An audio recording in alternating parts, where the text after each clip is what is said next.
Jom kita selesaikan langkah demi langkah supaya nampak dengan jelas cara untuk menyelesaikan persamaan linear.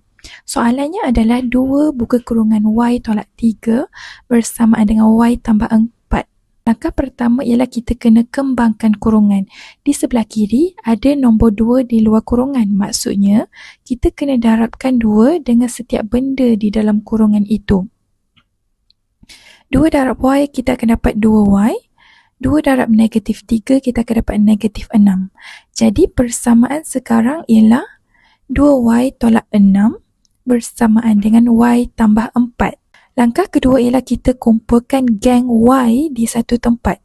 Kita mahu semua yang ada huruf y duduk di sebelah kiri. Jika kita lihat di sebelah kanan ada y yang positif. Apabila kita lompat atau kita seberangkan dia ke sebelah kiri, dia akan jadi tolak ataupun negatif. Jadi, dia akan menjadi 2y tolak y tolak 6 bersama dengan 4. Okey, kalau langkah ketiga pula kita pindahkan nombor ke sebelah kanan. Sebab kita mahu y ni biar duduk bersendirian. Sebab kita tengok negatif 6 tu nombor yang mengacau. Jadi kita kena pindahkan sebelah kanan lah.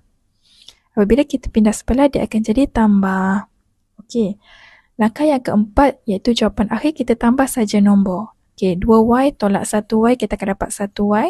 4 tambah 6, kita akan dapat 10. Itu saja.